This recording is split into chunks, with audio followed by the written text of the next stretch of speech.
On today's edition of Stories from Real Life with Melvin E. Edwards. Our guest for this episode is the Dutch mentor, Walter Dusseldorp. As a dynamic speaker and engaging storyteller, Walter captivates audiences with insights on topics such as resilience, leadership, and the importance of a growth mindset. Through a combination of real-life experiences and actionable strategies, he provides practical guidance that listeners can apply in their own lives. With a mission to create a supportive community, he encourages others to embrace their unique journeys and strive for continuous improvement. So what is the best advice that I can give somebody? Again, I think that the single best advice that I can give somebody is to dream big and act small. Is that don't limit your career by thinking too small. You have to, once you can dream big and once you have identified for yourself what it is that you can do or want to do, now look at where the gaps are. Where am I today? What is it that I need to be able to do in the future in order to be in a position of success?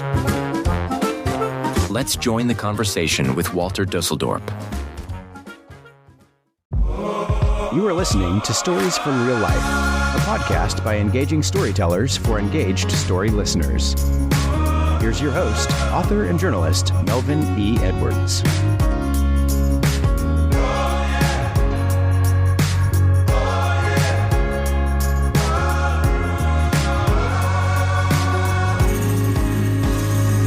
Hello again, and welcome to another episode of Stories from Real Life. I'm your host, Melvin E. Edwards. Thanks for joining me for the podcast where personal stories can have a global impact. This podcast has now reached 72 countries, and one of those is the Netherlands, where our guest today, Walter Dusseldorp, was born. Walter, welcome to the show. Melvin, thank you for having me today. I look forward to a great conversation, having a little fun, and hopefully somebody will pick something up that they can learn from. That sounds great. So how did I do pronouncing your last name? You did pretty good. I always say you can go with W, Walter, or Dusseldorp, whatever works for you. Okay. I prefer to say people's whole name and make sure I get it right. So Dusseldorp is how you say it. That sounds great to me. Okay. So other than your immediate family, did you know any other Dusseldorps in Zeddam or in Ron Callie's school? Now you're going back all the way. So interesting enough, I come from a relatively small family. After the names were given back in the days of Napoleon, which is now known as Dusseldorf, my last name was generated there as Dussel being a small river, Dorp meaning village. My family ended up being as the border was switched back and forth many a times. We ended up right on the border between Holland and Germany. And so that's where my family originates from. My father and mother settled in Zeddam, so there are no other Dusseldorps there. And actually today only my sister lives there, but of course she doesn't carry the name Dusseldorp. Interesting enough, when I came to the United States, and we can talk about that, what happened in between that, I am the only Dusseldorp in the United States. So there's only one of me, plus my two sons who carry my last name forward. There have been some cousins over the years who have come and gone from Canada and from Australia who lived some time here. But it's not difficult to find me, which is a good thing and maybe a bad thing. So if we see your last name somewhere, we'll know it was you. You're the guilty party, or your sons. You can certainly, that is for sure. Or if you happen to see my last name spelled the same way, there's almost a 99.9% surety that it is related to me. So you are the founder and CEO of Dusseldorp and Associates, and you use the name The Dutch Mentor. So does going Dutch in mentoring mean you split the cost of advice? Yeah, that's a pretty funny approach. I think my clients would love that, but that is not the way it works. So first and foremost is that I do believe in pay it forward. I do a lot of time online on LinkedIn, on TikTok, on Instagram, a lot of outreach, a lot of is done at no cost at all. So I truly believe that sharing your experiences with others, both in speaking engagement, one-to-one coaching, mentoring, and even writing books is a good way and really is part of my mission in life. I was fortunate to have great experiences. I was able to put those words in writing. I've, I think 9 or 10 books published on Amazon, and in those things at very, very low cost, but each one of them is actionable and valuable in its own right for the target audience. All right. So what's the difference between mentoring and coaching? So that's a great question, right? So coaching is somebody who is going to help you look at bigger picture. Somebody who helps with strategy might not be somebody who's really closely associated with the role of technical abilities that you have, while a mentor is somebody who often works from deep experience, who can help you with the technical skills required and needed in order to be able to fulfill a role. My goal as the Dutch mentor is to work with emerging leaders. Now, the program that I have developed called Pure Leadership Power is agnostic to trade. It doesn't make a difference where you are. Most of the time, high-performing doers are promoted to become supervisors and managers and directors and all the way work their way into the C-suite. Too often, like 90% or more, they don't have proper leadership development training along the way. And what happens is they end up continuing to do in the role of leader rather than learning to lead. And that allows people to fall short, right? They never become the leaders they envision to be. They never are, they can be as effective. Their teams are not as high performing, often leads to frustration. And what I call that is they get stuck in the valley of despair. So that's why I spend most of my time. And that's the key differential between a coach, great people, we all need them, but it is a mentor that will really help the emerging leader to transition from doing to leading. All right. So can you tell me more about the DutchMentor.com? Sure. The DutchMentor.com, and I encourage all of you to stop by and check out the website. There's lots of free things there. You can go to my YouTube channel, hundreds of hours of free access to information. So that is first and foremost, from articles to short, to short stories. There's a way for me to reach out to emerging leaders to encourage them to take the bull by the horn, so to speak. Don't wait for your company to come to you and offer you a way to learn to become a more effective leader. Make a small investment in yourself and commit for a 6, 12, 18-month long program to really learn how to lead effectively. And the return on investment is very obvious. So again, the website is really for two reasons, right? A, it is about establishing a personal brand and a place where people can go and learn about things. But for me, it's very much about a way to give back and pay it forward. Right? I have a reading list recommended of authors that I admire and books that have had, deep personal impact on myself. There's lots of testimonials of mentees along the way. So it is something that you can learn, in every one of my social media, pages. It is more about continuous self-development. All right. I'm definitely going to recommend this to my son. He's a young engineering manager. So just about a year into his role and learning. And so I will recommend this to him. It sounds like he could get a lot of service out of this. Yes, perfect for him too. Yeah, absolutely. No doubt about it. Right. And I try to add value every day. If you join me on LinkedIn, and every day I post articles or I post, information in small bite-sized pieces, always actionable, right? And that's the key differential between what you can read lots of things, but in one ear in, one ear out. You can go to a conference or a webinar, great places to meet people, but by Monday morning the following week, you have forgotten everything that was said. It is critically important to take action. So all my targeted education, conversations, talks, presentations is always about actually doing something with the information and then measuring your performance based on that action so you can actually change into new normals. And that is the key to success. All right. You currently lead over 2,000 team members across 5 states, and you're the creator of the Pure Leadership Power methodology. Can you explain what Pure Leadership Power is? Sure, of course. So I'm no longer leading the large contingent of folks. I did that for a 5-year period. It brought me in to help transform their organization from a lowest performing of 6 regions. In a couple of years, we headed to the highest performing, which gave me a lot of pride in the team itself. It's never about the leader; it's really about the people. The leader has to set their people up for success and make them believe in themselves. So I carried that over, and the Pure Leadership Power program I started in 2012 with my mentor, and then have continuously expanded upon that until we get it right. What it means is really a 1, 2, 3 approach. 1, it is always starting to raise and become more self-aware. It's actually very scary. Very few people are truly self-aware. How do I know that? Well, just ask a simple question. Tell me about your why. And they will tell you what their how and what is, but they don't really know why they do what they do and where their true purpose and passion is. We talk about personal brand and individual development and really getting a deep understanding how they are perceived by their peers, by their subordinates, and then help identify gaps of opportunities for improvement on themselves. So it's really reestablishing themselves as a person, as a leader. Second part is about learning to solve problems with root causes. Way too often we see a problem, we assume we know the answer and the problem, and we put a fix into place, which is nothing better than a Band-Aid. In other words, we put something on it, hoping that the Band-Aid will stay on it for a period of time. But too often we have to come back and fight the same fire again and again and again, which is very frustrating and very costly to any company.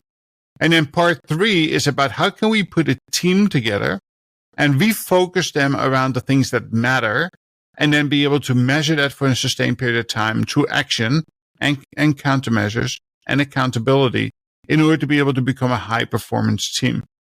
Now, interesting enough, the Pure Leadership Power 1, 2, 3 is less about technical ability and far more about your behavior. It is behavior that holds us back every single day of the week. All right. So how much of your leadership style was developed by your 32 years of service as a paramedic in New York? Well, that's a good question, right? So I've been a paramedic for a long time. I've been a pilot for a long time, since early 2000, and most recently became a certified flight instructor instrument for a helicopter as well, and working on my fixed wing CFII. All of these things have one thread in common, right? I pushed myself to continue to learn and never stop learning. And that's really the most important thing. The message is this, right? A study was done in 2021, large study, nationwide study. 95% of executive leaders fully understood that the development of people is one of the most important things and wants and needs of an employee. The problem is only 5% of those actually take meaningful action to touch the hearts of those that they lead. And what happens is that most organizations, let's say a 10,000 person organization, they will send 40 people to a fellowship program. They give them all the attention and mentorship programs. They will give them a high-level education and support system, sometimes even 6, 12, 18 months. The problem is that 90% of the front line reports to about 3,000, right? It's a 6-to-1 ratio as team leaders, supervisors, managers, and they are not getting the attention. So it is critically important that we understand very early on that we have to invest in ourselves, because we cannot expect or wait for your employer to do it.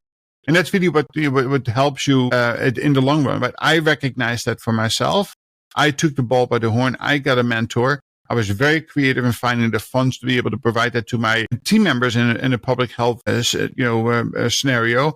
And it is the combination of being an independent operator like a paramedic, being somebody who needs to critically solve problems in a moment's notice in emergency services or as a pilot. That really helped me to develop this program and keep that in mind as we develop people to becoming fully committed and self-directed. All right. That's good information. So when you were a flight paramedic, did you fly the helicopter or did you treat patients? No, during that period of time, it's 2005 to 2010, I worked for a company called Air Methods, Rocky Mountain Helicopter originally, then Air Methods. I worked as a flight paramedic. So the cool thing is, of course, 50% of the time you get to sit up front on the way to the scene or from the hospital back to base. So you get to do the aviation, navigation, communication. You don't get to hold the stick and rudder, so to speak. But it is maybe on rare occasion you will get to it. But you really get to be in that mindset.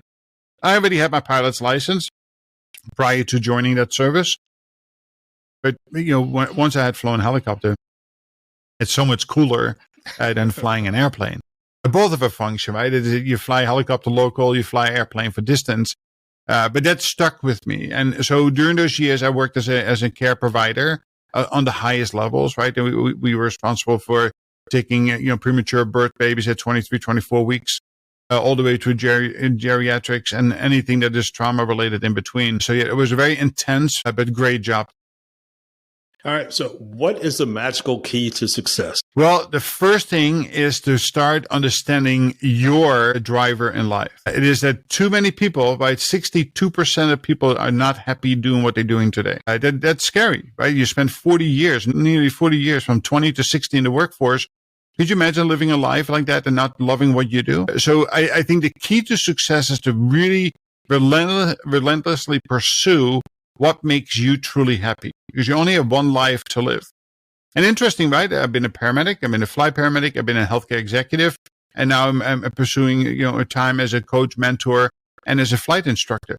Well, you say you're all over the place. No, as I get older, we change. And we have to adjust those things that makes us happy, right? It is, people say, well, money makes you happy. No, money makes things a little bit easier, but money doesn't make you happy, right? It is my mission early on, and that's really my why, is that, as a 14-year-old, I was riding my bicycle in Holland, and I saw a poor farmer across the street get hit by a car. I was first on scene. He was dying in my arms, and I felt completely helpless. Right at that moment, I knew for the rest of my life, all I wanted to do is help people. And I never wanted to be in a position again that I did not know what to do. So I left that scene, I cleaned myself up, and I got my first aid certificate. I started chasing ambulances, so to speak. And I came to my initial dream was to become a doctor. That kind of fell apart because my behavior wasn't right as a teenager. Came to America, and I became an EMT and a paramedic, and my story is written from that point forward. But even today, yes, I'm no longer on the street saving lives, but now I'm taking care of people who take care of people. For me, it is critically important if I take a nurse manager and I make them the best nurse manager possible, who's somebody who's deeply committed to the mission, to the work that they do, they will treat their nurses better, who treat patients. So indirectly, I'm still a care provider. So it's the mission that I was able to drive through everything I do, and it is something that is valuable. That is the critical part to success. Never give up on your dream. Dream big, act small. The key thing is to act, right? I'll tell you quick stories. The other day I was sitting in an Uber, and I always make conversation with the Uber drivers, right? Where you're from, what you're doing. I had this young guy, 26 years old, from Russia. And he came over here 2 years ago and lived in Brooklyn. Now he was down in the South. And I said, so what are you doing? What's your plan? And he was very broken English. And he said to me, he says, well, I was talking to people that said the American dream is dead. I said, hold on a second. I said, the American dream is only dead if you want it to be dead. You are in charge of your life. I said, do you want to make a difference? He said, I want to make a difference. I want to make it in America. I want to have all the things that I desire. I love working in IT. So, well, the first thing you need to do is, who are your friends? I said, well, they're all Russians. I said, what language do you speak at home? Well, we speak Russian. I said, well, the first commitment you need to make is you never speak another word in Russian until you speak perfect English.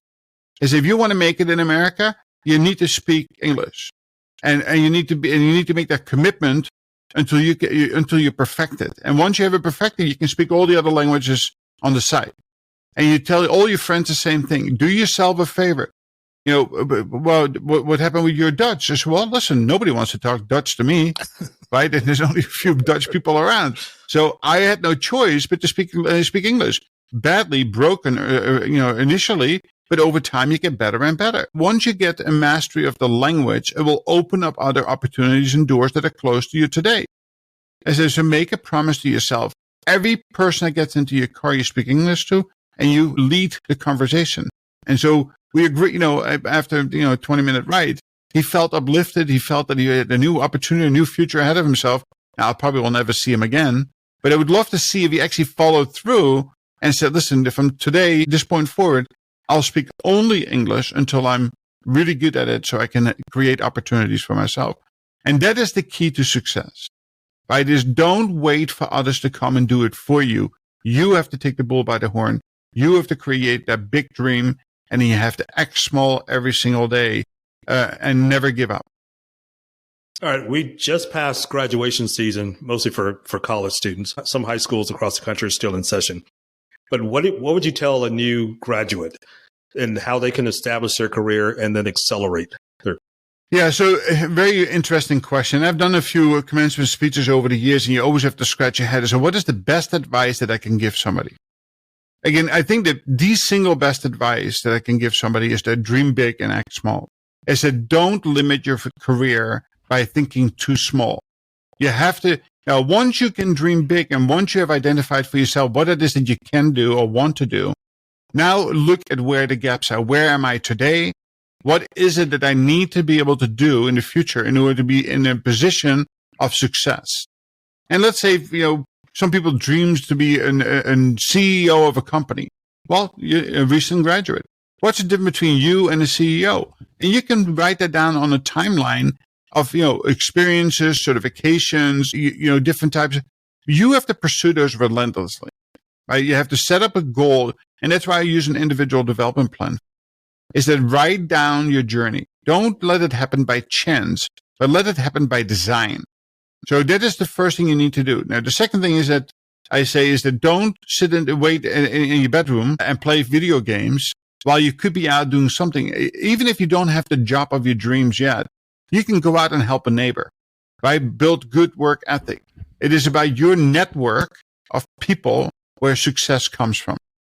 And that is something that is critically important, right? So it is the people, places, and things that you are in control over, that you have full influence over, that will lead to success itself. So talk to everybody. You will never know who you're speaking to on the train, the automobile, the airplane, or in between, right? You might just come across somebody who is a phenomenal connection, somebody who can recommend you for. When you are in a job, always make sure that you use the 70-20-10 approach. Make sure that you continuously learn on the job that you're in, and learn new things, techniques, and behaviors that lead you to your big dream. Second, always have a mentor, internal or external, free, or maybe you have to pay for it. And then the last 10% of your time needs to be on continuous education. If you have your bachelor's, you need to get your master's. If you have your master's, maybe you need to get your doctorate. Maybe you need to get a certification. But don't stop learning. Sorry about that. Is that the advice you give people when they ask how they can become a better version of themselves? Yes, to first dig really deep into themselves, right? And be vulnerable, right? It is quite okay to not be perfect. Anybody you speak to said my road to the top was a straight line. Either they were full of baloney or they never had the true life experiences. Listen, I struggled as a teenager. I had an identity crisis. I drank too much. I went to an outpatient rehab center to work there, but at the same time also to get sober when I was 18, 19 years old.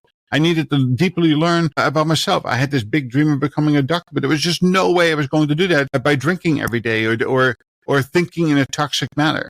So it is really important that you have these moments of reflection and that you are vulnerable. It is through that period of time that you raise self-awareness, that you can live a more honest life. And listen, by no stretch in imagination am I perfect, right? I make mistakes all of the time, but I try to learn from every mistake that I've made. So again, the word to the youngsters is that go out and try, right? Fail fast, fail forward. Sitting at home waiting for it to come to you is not good for you. It's not. Limited growth comes from that. It is truly action-based. You have to take action. And the key to success is to measure your action on a daily basis to make sure that you actually are, getting closer and closer to a new normal. And I use a simple example, right? If you want to learn a new skill, like let's say I want to learn how to become ambidextrous. Well, when I write with my dominant hand, it feels natural and normal. I don't need to think about it.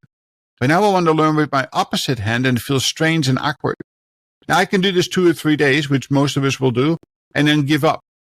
Well, if you do it every day for 15 minutes for the next 120 days, I almost guarantee that you will be ambidextrous. Right? But you need to take the action necessary in short spurts, right? 15 minutes a day. There's nothing that you cannot learn. It is only our behavior that will hold us back from attaining that skill. All right. What is upper brain thinking? So we have, people refer to it, we have a left-sided brain and right-sided brain, right? We have an upper, but the upper brain is really more process thinking. So think about it that if something happens and you get scared, we always go back to the fight or flight types and, reaction in our bodies. And that gives us a little adrenaline dump. And that's how we run. That's how we fight. That's how we, become very defensive. That's how we react. So what we try not to do is to react to things. So there's a simple equation. E for events, R for reacting or responding, and equals O for outcomes. So for every event that takes place in your life, there is going to be an outcome. Now, if you react, lower brain, the outcome is often limited. We promote is for you to use your upper brain, so process your thoughts before responding quickly, that the outcomes are more predictable. Now, this can happen very quick. So as a paramedic, if somebody drops in front of me into cardiac arrest, I have been trained to do ABC, airway, breathing, circulation. But at the same token, I still need to put a little bit of responding thought process in it. Is the scene safe? But if I just react to it blindly, I can actually hurt myself. So that's not good. So things can happen in a nanosecond, but it still requires a response, not just a reaction. If somebody comes, if you are going into your boss and you need to have, the boss says to you, so we need to have a difficult conversation today. And you're kind of surprised by that. Your brain automatically goes into a lower brain. The little hairs in the back of your head stand up. Well, right then and there, the best action we can take at that point in time is to take a timeout. So if you do that to your employee and they become defensive, to say, time out, let's go for a walk, let's go have a cup of coffee, let's come back an hour from now. We should not do that to other people as leaders. And if you are the victim of that, then you need to call for a timeout and say, let me clear my head, let me walk away, let me reset my brain so we can have a conversation that's more meaningful. And that is critical. That's very, very, very important. So we just talked about new graduates or recent graduates. How can they prepare for a job interview? Well, again, I would say get help. Don't do this on your own. Right? I'm actually working right now with 2 or 3 people who are in the boat. So I have a simple package that I provide to people. Again, preparing people for an interview is critically important on 2 levels. One, most likely you're on an entry-level job, and there's going to be 400 other applicants for that same job. The last thing you want to do is sound like the other 399. Right? And people say, well, what do you mean by that? So, well, if I ask you why you want this job, you're going to tell me, well, because I'm a good listener, I'm a hard worker, I did well in college, I have this, I have that. Well, all the other people are going to say the exact same thing. So you're not memorable. So the first thing you need to do is to learn how to become memorable. How can you make it in a way that people who are interviewing can feel you, can sense you? And just think about that. Go to American Idol with Simon Cowell there. What is one of the comments he makes all of the time to singers? Is I can hear you, I can see you sing, but I don't feel it. Right? So therefore you're not memorable. Or you picked a song that everybody else sings. Well, your interview is no different. If you want to be that standout, then you need to be a standout. You need to learn to differentiate yourself from everybody else. And it's very rare that people can do that on their own. Seek a coach or a mentor. Pay for the service if necessary to prepare yourself for an interview. If it is that important, you're willing to make that small investment, because the return on investment can be enormous. Okay, so we've gotten the job. We've had years into the experience, become a manager or some type of leader on a team. How do you build trust and engagement with your team? So there's actually a little equation, right? Because we love little math equations. So high performance is actually the function of trust and engagement. Trust is the only non-variable there. So if there is no trust, it's very difficult to be engaged, and it's almost next to impossible to have a high performance team. So again, there are 4 key responsibilities of a leader that helps you build trust. One is you truly have to love the people that you lead. And I'm talking about philia kind of love, right? Brotherly, sisterly kind of love. You have to make it a point to get to know the people that you lead on a much deeper level. That does not mean that you need to go to barbecues or bar mitzvahs with them, but you need to get to know them truly as people, as individuals. You need to understand what makes them tick. So studies have shown a long time ago that there's really, 4 things that people value: recognition, appreciation, rewards, and development before money. So it is important for you to understand what is it that each person, what makes them tick, and I call that an intrinsic value. That's one. And there's much more to that, of course. The second part of that is that you have to lead through context, not control. You have to get people to buy in, not control them. People don't, especially the new generation, does not like to be controlled. They don't even like to come to work at 8 o'clock in the morning. The third part is that it is your responsibility as the leader to create a safe environment, psychological and physical safety. Right? That is the base of our existence. And then 4, and this is very, very important, we have to work with great focus. We love to give people 10 to 15 things to do. Well, they cannot be successful. But if you, as the leader, help identify what is that one or two things that if you do that well first, will have the greatest impact on everything else, you can see people accelerate because they can wrap their heads around it. So that is what builds trust. Now, giving critical feedback, and bi-directional feedback, being vulnerable as a leader to your employee, building meaningful partnerships, all key components to building trust and engagement itself. And that is easy for me to say. It's much harder for people to do.